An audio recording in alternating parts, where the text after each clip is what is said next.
in that space where he is not mentally spiraling, he's ignoring, a little part of him, a little part of his ego is getting activated. And it's saying, I'm not being treated well. I'm staying silent, because the ego needs to express its opinions, right? Or else there's this judgment that I am weak, or I am allowing someone to mistreat me. It's never about that. You need to recognize that your ego is getting activated. Here it's about you recognizing the ego at work.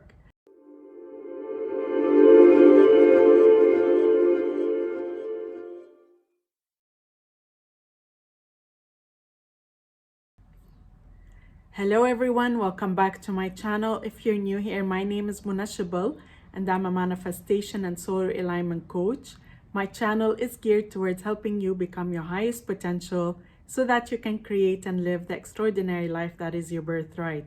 In today's video, I'll be talking about how to deal with your ego as you're working on manifesting your desires. But before we get started, just a quick reminder that I offer both email and video coaching. So if you need help in manifesting any of your desires or in releasing any of your blocks, you definitely want to check out all my coaching options. They are in the description below. And I'd like to invite you to subscribe to my channel and hit the bell icon if you'd like to receive a notification anytime I upload a new video.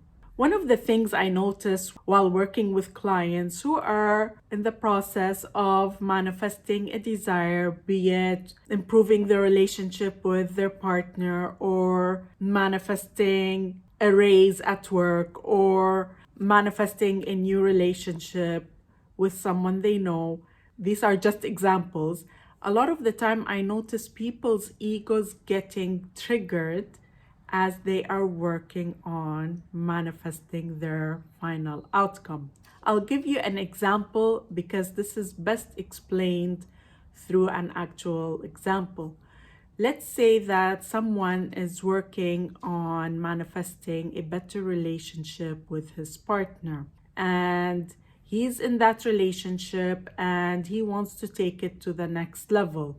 Whereas perhaps his partner is in a less committed space, whereby she's spending time with him but not committing to the relationship. As he works on his self-concept in order to get the desired outcome, he knows that a big part of the manifesting journey is to not react to circumstances. And when we say react to circumstances, we're always meaning mentally spiral. So if there's something that happens, you wanna not mentally spiral and go into that negative space around your desired outcome. So if she happens to say, I'm very happy where we are, I never want to move things forward, he needs to not mentally spiral and say, well, this is never gonna work. She does not love me. I'm unlovable.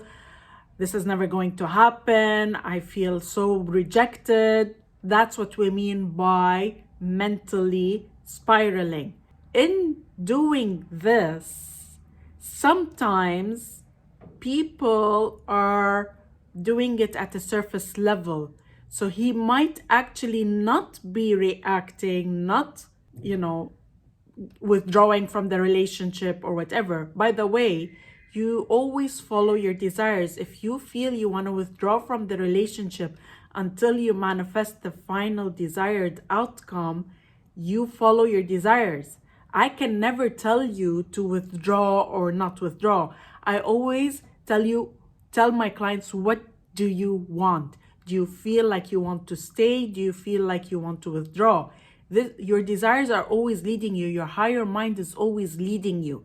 So your higher mind knows the quickest, fastest route to your desired outcome. And so it's always going to lead you through these feelings of wanting and desiring. You desire what you want. Someone might desire to completely withdraw because For them, that's what works. Someone else might say, no, this will feel harder if I withdraw from the relationship and try to manifest from a distance.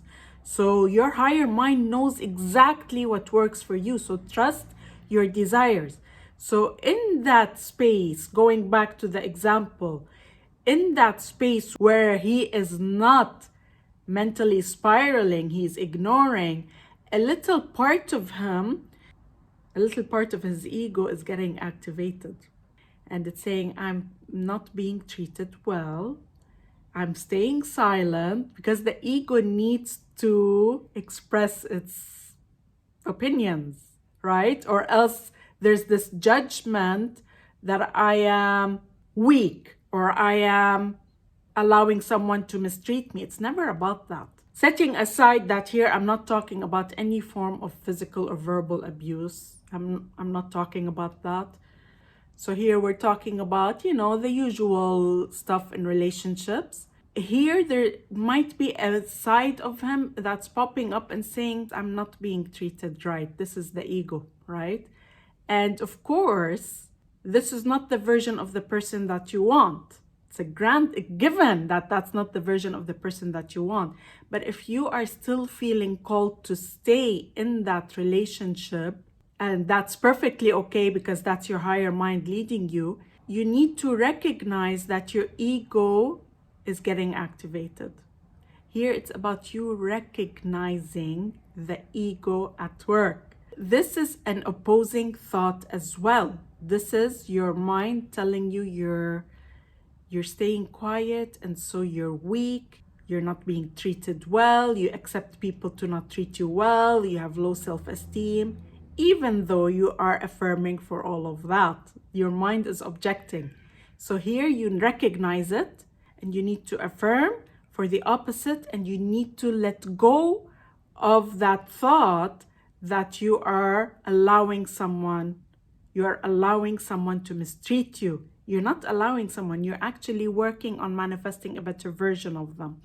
But it's important that you bring that trigger to your conscious mind and then just persist.